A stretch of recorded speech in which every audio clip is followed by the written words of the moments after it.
नमस्कार दोस्तों, मैं जयदीप एक बार फिर आज आपके साथ हूं और आज आपकी मुलाकात में एक ऐसे बच्चे से कराना चाहता हूं जिसने All India rank 25 JEE advance 2022 में ला करके आईआईटी बॉम्बे में अपनी जगह बनाई है, जो मैक्सिमम बच्चों का सपना होता है। जो बच्चे जेई मेंस और एडवांस के लिए प्रिपरेशन करते हैं उनका डे वन से एक ड्रीम होता है कि वो कंप्यूटर साइंस लें, और अगर कंप्यूटर साइंस लें तो उनको आईआईटी बॉम्बे मिले। आईआईटी बॉम्बे के लिए आपको अंडर 50 रैंक रहना पड़ता है और ये एक बहुत बड़ा टारगेट है, बहुत मुश्किल टारगेट है, क्योंकि 12 से 14 लाख बच्चे पूरे देश में बैठते हैं और उनमें से आपको अगर टॉप 40 में आना है तो आपको एक्स्ट्रा ऑर्डिनरी होना पड़ता है। और आज हमारे साथ एक्स्ट्रा ऑर्डिनरी काव्य मौजूद हैं जिनकी ऑल इंडिया रैंक 25 है जेई एडवांस की, और इनको आईआईटी बॉम्बे बहुत आसानी से मिलेगा। और इनका जो ड्रीम प्रोग्राम है कंप्यूटर साइंस से बीटेक करना चाहते हैं, इंजीनियर बनना चाहते हैं, बनेंगे, बिल्कुल बनेंगे। इस डिस्कशन के लिए आज जो हम लोग यहाँ पर इकट्ठा हुए हैं, हमारे इकट्ठा होने का जो बेसिक पर्पस है वो ये कि काव्य के कुछ एक्सपीरियंसेस आपके साथ शेयर करें, आपको काव्य से जुड़ी बहुत सारी बातें जानने का मौका मिले। एक बच्चा जो इस तरह की रैंक लाता है, इस तरह की प्रिपरेशन करता है, उसका प्रिपरेशन का स्टाइल क्या होता है, वो कैसे पढ़ाई करता है, उसका सोचने का तरीका क्या है, उसने आगे के लिए क्या प्लान कर रखा है, ऐसी बहुत सारी चीज़ें हैं जो हर टॉपर के बारे में वो सारे बच्चे जानना चाहते हैं जो इस तरह की तैयारी करते हैं। तो मुझे लगता है कि ये इंटरव्यू, ये वीडियो आप लोगों के लिए बहुत काम आने वाला है, बहुत आपके लिए पर्पसफुल होने वाला है। तो चलिए इस वीडियो की शुरुआत हम लोग करते हैं, इस इंटरव्यू की शुरुआत हम लोग करते हैं और काव्य से कुछ ऐसे सवाल पूछते हैं जिनके जवाब आपके लिए बहुत फ्रूटफुल होने वाले हैं, बहुत यूजफुल होने वाले हैं। तो काव्य, सबसे पहले तो मैं ये जानना चाहूँगा आपसे कि ये जो ऑल इंडिया रैंक 25 है, जनरली ये देश में जितने भी बच्चे मेंस और एडवांस में बैठते हैं सबकी ड्रीम होता है, सबकी ड्रीम रैंक होती है कि हमें अंडर 40 अंडर 50 रैंक मिल जाए, हमें आईआईटी बॉम्बे मिल जाए, हमें कंप्यूटर साइंस मिल जाए। तो ये मिलने पे आपको कैसा महसूस हो रहा है, ये मैं जरूर जानना चाहूँगा आपसे। बहुत अच्छा फील हो रहा है। मतलब मैं हर दिन प्रिपरेशन करता था, मैं टारगेट लेके चलता था कि टॉप 50 में ज़रूर आना ही आना है, और जब वो मिल गया तो बहुत अच्छा लगता है कि हार्डवर्क पूरा अपना मुझे सक्सेस चाहिए थी आपको सक्सेस, मतलब आपने ये पूरा प्लान कर लिया था कि आपको सक्सेस के लिए अपने हार्ड वर्क, अपने फोकस को बनाए रखना है और लगातार मेहनत करनी है। काफी एक चीज और मैं पूछना चाहूंगा, जैसे आपने कहा कि आपने बहुत हार्ड वर्क किया, बहुत लंबी जर्नी आपकी रही, मैं ये जानना चाहूंगा कि बहुत सारे लोग जो तैयारी करने का समय होता है वो अलग अलग चुनते हैं। जैसे किसी के मन में आता है कि मैं 12th करने के बाद एक साल ड्रॉप लूंगा फिर तैयारी करूंगा, कोई सोचता है कि मैं 10th करने के बाद तैयारी कर लूंगा, कोई बच्चा ये प्लान कर लेता है कि हम 8th के बाद तैयारी कर लेंगे। आपने तैयारी कब से शुरू की और उस समय से तैयारी शुरू करने के पीछे आपका अपना रीजन क्या था, वो थोड़ा सा हमारे दर्शकों को बताइए। मैंने 9th क्लास से जेईई की प्रिपरेशन स्टार्ट कर दिया था, क्योंकि मुझे इतना ज़रूर पता था कि 11th 12th में तो सीरियस होना ही है उसके लिए, अगर मुझे क्लियर करना है उसको। 9th 10th में उसके क्वेश्चंस प्रैक्टिस करके थोड़ा एडजस्ट कर लिया अपने आप को। अच्छा, मतलब आपके हिसाब से अगर हमको उस दिशा में जाना है तो हमारे लिए बेहतर होगा कि हम 9th से तैयारी शुरू करें। मैं ऐसा स्ट्रॉन्ग रिकमेंडेशन तो नहीं दे रहा हूँ जी, क्योंकि ज़रूरी नहीं है कि हर टॉपर 9th क्लास ही शुरू करता है, वो तो 11 से भी स्टार्ट करे, 12 से भी स्टार्ट करे, टाइम मैनेजमेंट अच्छा हो और स्मार्ट वर्क करें तो सक्सेस ज़रूर मिलती है। मुझे लगता है ये पॉइंट आप लोगों को नोट कर लेना चाहिए। आपने एक बहुत महत्वपूर्ण बिंदु पे बात उठाई है कि ये कतई आवश्यक नहीं कि आप तैयारी 9 से करें, आप तैयारी 11 से करें, आप तैयारी 8 से करें या आप 12th पास होने के बाद करें। अगर आपका फोकस है, आपका डेडिकेशन है और आपने ये सोच रखा है कि मुझे अपने हार्ड वर्क से कोई कॉम्प्रोमाइज़ नहीं करना है, तो आप जब भी तैयारी शुरू करेंगे सफलता आपको जरूर मिलेगी। और इस बात के लिए मैं काव्य से काफ़ी हद तक सहमत भी हूँ। काव्य, में एक चीज़ और आपसे पूछना चाहूँगा कि जब हम लोग तैयारी करते हैं तो अगर हम 12th पास करने के बाद तैयारी करते हैं तब तो कोई प्रॉब्लम नहीं आती, भाई हमारे पास कोई एक्स्ट्रा बोर्ड का बर्डन नहीं होता, हमें बोर्ड की तैयारी नहीं करनी होती। मगर जब हम बोर्ड के साथ ये तैयारी कर रहे होते हैं तो एक बहुत बड़ी प्रॉब्लम ये होती है कि बोर्ड का सिलेबस अपने आप में एक बड़ा हेडेक है। तो हम बोर्ड सिलेबस के साथ साथ कैसे मैनेज करते हैं इस तरह की कॉम्पिटिटिव तैयारी को, आपने कैसे मैनेज किया? जो जेईई मेंस एग्जाम की अगर हम तैयारी करते वो 90% एनसीईआरटी से ही होता है, तो पीसीएम तो बहुत ईजिली हो जाता है तैयारी करते करते। देखता जाते हैं नॉन पीसीएम सब्जेक्ट्स में तो उसको रेगुलरली हमें पढ़ते रहना है। ओके, तो इसमें कुछ आप स्पेशल सजेशन भी देना चाहेंगे जो बच्चे पढ़ाई कर रहे हैं कि उनको कैसे पढ़ना चाहिए, कैसे शेड्यूल बनाना चाहिए, क्या करना चाहिए? मैं हफ्ते में 3-4 दिन अपने जेईई के साथ बोर्ड की पढ़ाई को इंक्लूड करता था। और इस तरह से मैंने मैनेज कर लिया था। अच्छा, मगर बहुत से बच्चे हमारे पास आते हैं जो नहीं मैनेज कर पाते, तो क्या उसके लिए कोई खास टाइम टेबल प्लान करना पड़ता है या कोई अपना स्पेशल रिकमेंडेशन आपका बच्चों के लिए है जो बोर्ड के साथ कर रहे हैं कि वो कैसे करें? मैं ऐसे रिकमेंडेशन तो नहीं दे पाऊँगा, लेकिन अपने टीचर से कंसल्ट कर वो कुछ ना कुछ एडवाइस जरूर देंगे। अच्छा, आप कैसे पढ़ते थे? आप मुझे, चलिए बाकी चीज़ें हम छोड़ते हैं, आप मुझे बताइए आपका डे शेड्यूल क्या था? सुबह से लेकर रात तक आप अपना किस तरह का स्टडी मेथड फॉलो करते थे? अच्छा, मैं मॉर्निंग 6:30 उठता था और केमिस्ट्री को लर्न करता था। उसके बाद हमारी क्लासेस होती थी। उसके बाद ऑब्वियसली रिफ़्रेश होके फिर थोड़ा सा मूड लाइट करने के बाद अपनी सेल्फ स्टडी स्टार्ट कर देते थे। सेल्फ स्टडी होमवर्क को स्टार्ट कर देते थे। करीब 6 to 7 आवर्स में लेता था सेल्फ स्टडी और होमवर्क का। अच्छा, काव्य, एक चीज़ और मैं आपसे जानना चाहूँगा कि जैसे मान लीजिए हम लोग पढ़ाई की बात कर रहे हैं, तो हमारे पास बहुत सारे स्टूडेंट्स हैं जो हमारे यहाँ आते हैं, पढ़ते हैं, तैयारी करते हैं। आप उस एक्सपीरियंस से गुजर चुके हैं, आपने वो समय गुजारा, आपने वो तैयारी की, एक अच्छा रिजल्ट लेकर के आप सामने आए, राइट? तो मैं सिर्फ आपसे ये जानना चाहूँगा कि अगर आप आने वाले बच्चे जो इस साल इस बारे में सोच रहे हैं, जो इस तरह की तैयारी के बारे में सोच रहे हैं, जिनकी ये प्लानिंग है कि वो भविष्य में इस तरह की प्रिपरेशन करें, आप उनको क्या गाइडेंस देना चाहोगे? आपकी तरफ से उनके लिए क्या स्पेशल टिप्स होंगी कि भाई ऐसा करो तो रिजल्ट होगा? पहली बात है कि हमारा टाइम मैनेजमेंट बहुत अच्छा होना चाहिए और सेल्फ मोटिवेटेड ज़रूर रहना चाहिए। और अपने टीचर्स और पेरेंट्स के साथ हमें ऑनेस्ट रहना है और अपनी सारी प्रॉब्लम्स खोल के बतानी है। पीयर ग्रुप का भी इम्पॉर्टेंट रोल होता है, तो अच्छे पीयर ग्रुप में आए। पीयर ग्रुप से एक कॉम्पिटिटिव नेचर डेवलप होता है और इससे आप खुद को पुश करते हैं। Okay, okay. अच्छा काव्य, एक चीज़ और बताइए, जैसे हम लोग प्रिपरेशन करते हैं, तो मैं अगर घर पे प्रिपरेशन कर रहा हूँ या आप अपने घर पे प्रिपरेशन कर रहे हैं, तो हमारी पढ़ाई में हमारे पेरेंट्स का बहुत महत्वपूर्ण रोल होता है। हाँ। उनका सपोर्ट सिस्टम, उनकी केयर, उनका गाइडेंस, ये बहुत मायने रखता है। तो आप अपने पेरेंट्स के लिए क्या कहना चाहेंगे? इस पूरी जर्नी में उनका क्या सपोर्ट रहा? उन्होंने आपको किस तरह से हेल्प की? किस तरह से उन्होंने आपके साथ मेहनत की? आपको किस तरह के रिसोर्सेज प्रोवाइड किए? लव, सपोर्ट और हर पॉइंट पे केयर। मुझे अगर मैं डाउन फील करता तो मुझे लाइट में ले आते हैं, अच्छी अच्छी बातें, टिप्स बताते रहते हैं और मुझे मोटिवेटेड रखते हैं। Okay, okay. तो मतलब जैसे आप पढ़ते होंगे तो कई बार लेट नाइट पढ़ते होंगे? हाँ, मैं अवॉइड करता था, लेकिन अब जब ज़रूरत पड़ती थी तो करना पड़ता था। तो लेट नाइट स्टडी में कई बार नींद आने लगती है, तो कहीं ना कहीं कुछ ऐसा चाहिए होता है कि सॉफ्ट ड्रिंक मिल जाए, कॉफ़ी मिल जाए, चाय मिल जाए, गर्म सा दूध मिल जाए, या मम्मी आकर एक बार ऐसे सर पे हाथ फेर दे कि बेटा मेहनत से लगे रहो। तो इस तरह का मोटिवेशन क्या कैसे आता था पेरेंट्स की तरफ से? हाँ, मतलब रेगुलरली चेक करते थे मेरे ऊपर, और अगर मैं स्लीपी फील करता तो वो मुझसे खुद ही पूछ लेते कि अब आपको सोने जाना है तो आप सोने चले जाइए, जो बचा हुआ काम कल कर लेना। लेकिन अगर ज़रूरी काम रहता था तो मैं मना कर देता और फिर वो मुझे जो भी नेसेसरी ड्रिंक्स रिक्वायरमेंट्स होती थी दे देते थे। अच्छा काव्य, एक चीज़ मैं आपसे और पूछूंगा। अभी हम लोगों ने बहुत सारा डिस्कशन किया। हमारे लिए इस तरह के एग्जाम में बेसिकली 3 सब्जेक्ट होते हैं, फिजिक्स, केमिस्ट्री एंड मैथ। और ये ज़रूरी नहीं कि हर बच्चे के सारे सब्जेक्ट अच्छे हों। किसी का मैथ्स अच्छा होता है, किसी का केमिस्ट्री, किसी का 2 सब्जेक्ट अच्छे होते हैं, एक खराब होता है। तो ऐसे केसेस में तीनों सब्जेक्ट आपने कैसे मैनेज किए? आपने उन तीनों सब्जेक्ट को किस तरह से प्लान किया अपने टाइम टेबल में? थोड़ा सा हमारे व्यूअर्स को बताइए।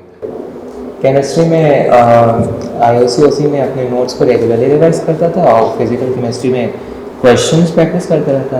मैथ्स में प्रैक्टिस ही करनी होती है, तो जो भी रेफरेंस बुक्स होती थी उनमें क्वेश्चंस उठा के प्रैक्टिस कर लेते थे। और फिजिक्स में नोट्स और क्वेश्चंस की प्रैक्टिस दोनों की रिक्वायरमेंट होती थी, तो उसको उन दोनों को बैलेंस करके लेके चलते थे। Okay, okay. और जो मैथ, फिजिक्स, केमिस्ट्री है, इसमें क्या कुछ टाइम ड्यूरेशन आपने सेट कर रखा था? कैसे कैसे कितना समय किस सब्जेक्ट को देना है? ऑलमोस्ट इक्वल होता था, लेकिन रिक्वायरमेंट के हिसाब से वो कम ज़्यादा भी हो सकता है। अच्छा, एक चीज़ और, ये बड़ा इंपॉर्टेंट सवाल है। बहुत सारे पेरेंट्स इस सवाल से बहुत दुखी रहते हैं, और होना भी चाहिए क्योंकि इसका इफेक्ट हमारी डे टू डे लाइफ में बहुत ज़्यादा होने लगा है। फ़ोन और सोशल मीडिया का स्टडी पे क्या इफेक्ट है, और फ़ोन और सोशल मीडिया से आपका क्या रिलेशन था और वो किस हद तक था? फ़ोन में मैं सोशल मीडिया पे थोड़ा सा ही एक्टिव था। व्हाट्सएप में अब कोविड ईयर में ऑनलाइन ही सब कुछ था, तो उसी में हमारा ऑनलाइन मटेरियल आता, सर से डाउट्स पूछते, कॉन्वर्सेशंस होते थे। तो बस सिर्फ मैं व्हाट्सएप में एक्टिव था, और जैसे वो फेसबुक, इंस्टाग्राम, इस पर बिल्कुल भी एक्टिव नहीं था। भाई ये बहुत इंपॉर्टेंट बात है, इसको तो बहुत अच्छे से समझना जरूरी है। फ़ोन से दूरी रख नहीं सकते, क्योंकि अभी जब कोविड पीरियड था तो फ़ोन एक इंपॉर्टेंट डिवाइस हो गया था, हमारे लिंक डेवलप करने का अकेला तरीका था। तो हम फ़ोन के माध्यम से ही सारी चीज़ें कर रहे थे, मगर वो सब चीज़ें व्हाट्सएप पे होती थी, तो व्हाट्सएप यूज़ करना ज़रूरी था।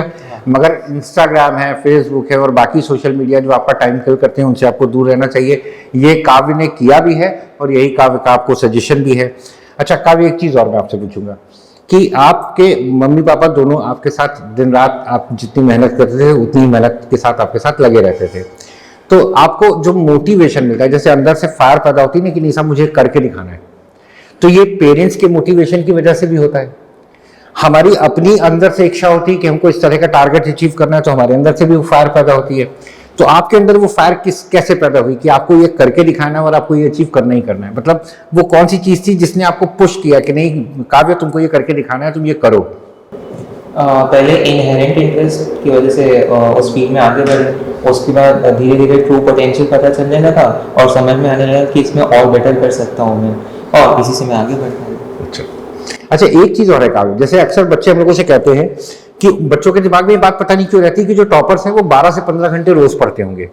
आपका क्या कहना है, क्या ये सच है? एक्चुअली 12 से 15 घंटे पढ़ाई होनी चाहिए, या 12 से 15 घंटे हम नहीं पढ़ेंगे तो क्या हम टॉपर नहीं होंगे? हार्ड वर्क से ज़्यादा इम्पोर्टेंट स्मार्ट वर्क होता है, तो हमें प्योर पढ़ाई करनी चाहिए तो थोड़ा सा पढ़ें लेकिन अच्छे से पढ़ें। अच्छा। और टाइम मैनेजमेंट के साथ पढ़ें। थोड़ा सा स्मार्ट वर्क के बारे में बच्चों से आप कुछ शेयर करेंगे? What is a smart work, कैसे ये स्मार्ट वर्क होता है?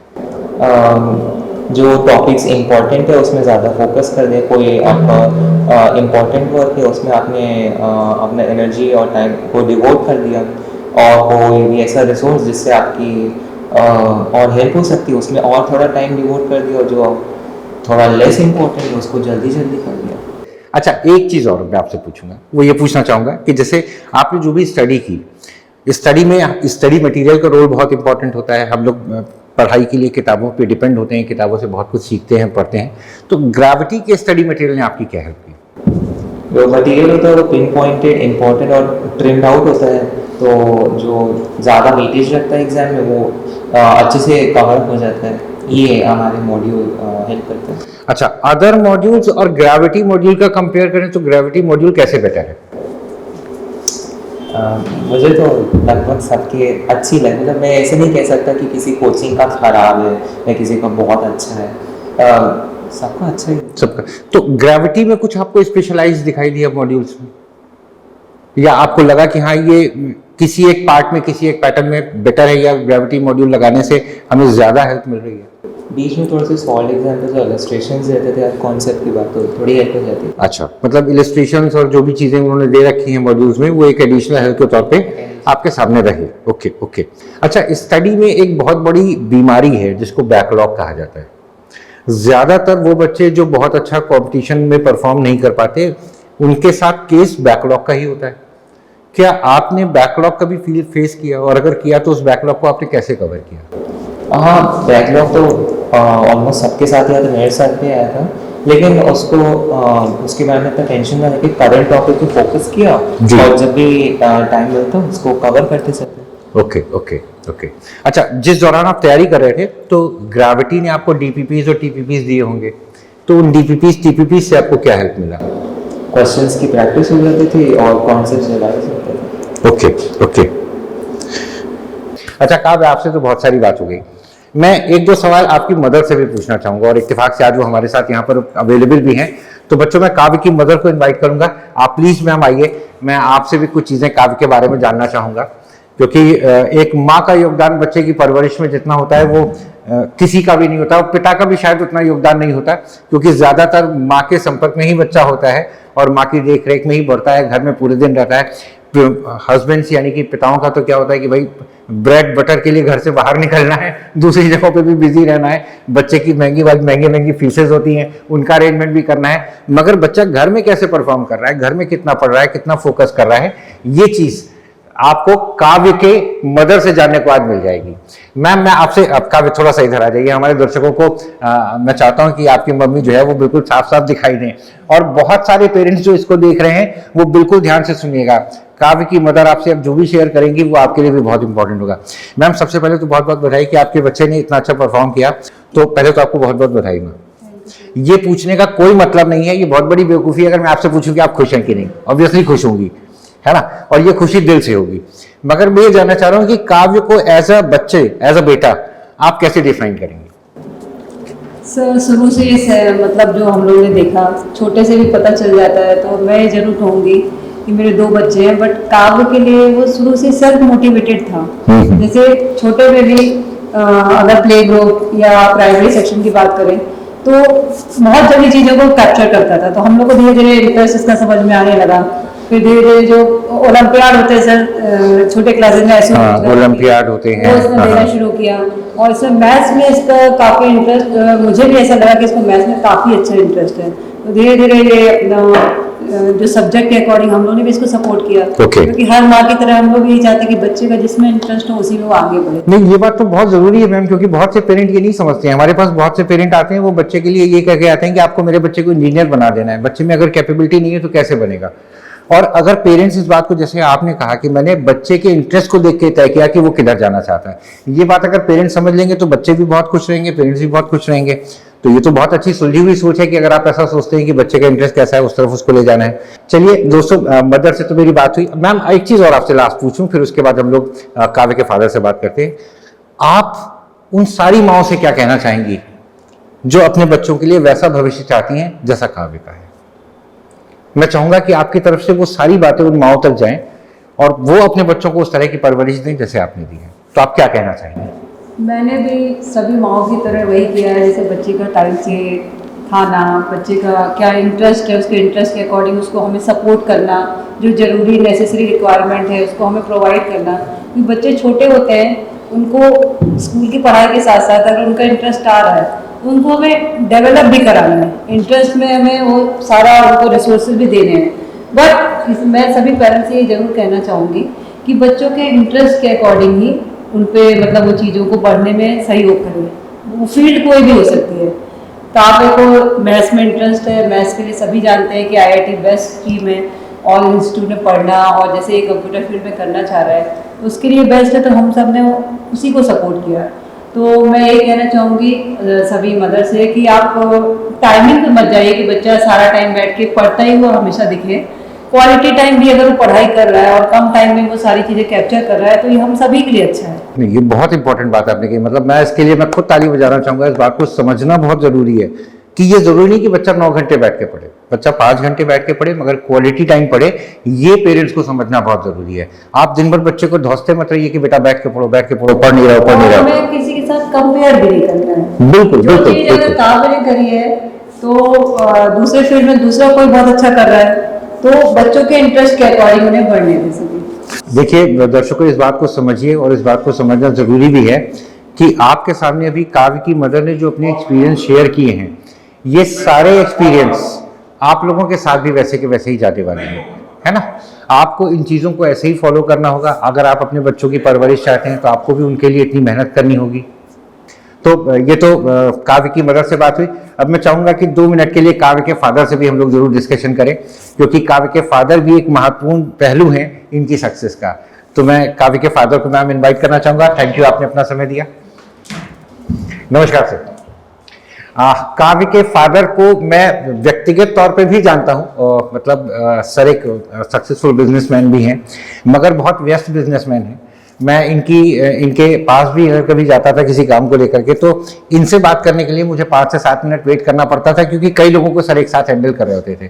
तो मल्टीटास्क में तो सर माहिर हैं। सर थोड़ा सा इधर आ जाए, हमारे दर्शकों का विजिबल होने चाहिए। तो सर खुद तो मल्टीटास्किंग में है, इसका सीधा सा मतलब है कि सर एक बिजनेसमैन तो बिजी बहुत रहते होंगे। सर मैं आपसे जानना चाहूँगा कि जनरली होता क्या है कि एक पिता के लिए बहुत मुश्किल होता है बच्चे के लिए समय निकाल पाना, ठीक? और अक्सर मैं खुद भी ये मानता हूं कि बच्चे अपने पिता के समय को कम मिलने की वजह से मिस भी बहुत करते हैं, ठीक? तो आपने अपनी इन चीजों को कैसे मैनेज किया? आपने कितना कैसे समय निकाला? काव्य को कितना समय दिया, कैसे दिया? कुछ थोड़ा सा बताइए। देखिए, सबसे मेन चीज़ तो ये है कि सारा क्रेडिट मदर्स को जाता है मैक्सिमम जी, क्योंकि फादर्स को जो जॉब में हैं उनके पास टाइम नहीं है, हाँ, जो बिजनेस में है वो नो डाउट बिजी रहते हैं। बट ये है कि आपको बच्चे को समय देना होता है, और जो भी समय आप निकाल पाओ 1 घंटे 2 घंटे या वीकेंड में, तो वो आप दें। और बच्चे का जो इंटरेस्ट है उसकी तरफ ध्यान रखें हमेशा।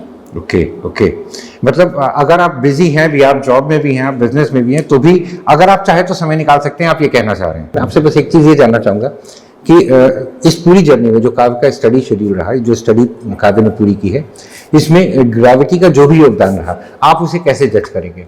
ग्रेविटी का जो योगदान रहा वो स्टडी मटेरियल पे, जी जो उन्होंने प्रोवाइड कराया, जो चीज़ें दी वो काफ़ी सिलेक्टेड और सिलेक्टिव थी। जी कहने का मतलब ये कि बहुत प्यूरीफाई करके दी जी और जो कि बहुत हेल्पफुल हुआ बच्चों को। आपकी मूवमेंट में तो बहुत ज़्यादा रहा बच्चों को, जी क्योंकि सर लोग का जो एनालिसिस है वो बच्चों का सालों का होता है। जी बिल्कुल बिल्कुल लेकिन फिर बोर्ड सेनारियो में सर को भी ज़्यादा टाइम मिला जी, कि बच्चों को और रिफाइन करते हैं जी। तो जो मटेरियल दे गए वो करें। तो दोस्तों हम लोगों ने आज एक काफ़ी लंबा सेशन किया। हमारे साथ काव्य ने बहुत साथ दिया हम लोगों का, यहाँ पर रहे हमारे साथ काव्य काफ़ी लंबे समय तक। काव्य के फादर ने थोड़ी देर पहले आपके सामने, काव्य की मदर थी, सभी ने बहुत सपोर्ट दिया और यहाँ करके अपना कीमती समय दिया हम लोगों को, अपने डेली फिक्स टाइट शेड्यूल में से समय निकाल करके यहाँ पर आए और आपके साथ बहुत सारी चीज़ें शेयर की। मुझे ऐसा लगता है कि जो भी जानकारी इस वीडियो, इस इंटरव्यू के ज़रिए आप तक पहुँचेगी, ये अगर आप माँ बाप हैं देख रहे हैं तो आपके काम, और अगर आप स्टूडेंट हैं देख रहे हैं तो आपके काम आने वाली है। इन जानकारियों को नोट करिए, इस पर गंभीर चिंतन करिए, इस बहुत अच्छे से इस पर फोकस करिए, इन चीज़ों को अपने स्टडी शेड्यूल में इम्प्लीमेंट करिए और मुझे लगता है कि काव्य जैसा रिजल्ट लाने में आप भी सक्षम हो सकते हैं। तो बहुत बहुत धन्यवाद आपका। काव्य, आपका बहुत बहुत धन्यवाद सर, आपने बहुत समय निकाल करके बहुत समय दिया, उसके लिए बहुत बहुत धन्यवाद। और मैं काव्य को एक बार फिर बधाई दूंगा, आपको एक बार फिर बधाई दूंगा कि all India rank 25 IIT Mumbai maximum लोगों का सपना होता है, काव्य का पूरा हुआ है और ये बहुत बड़ा अचीवमेंट है। Thank you sir, thank you काव्य।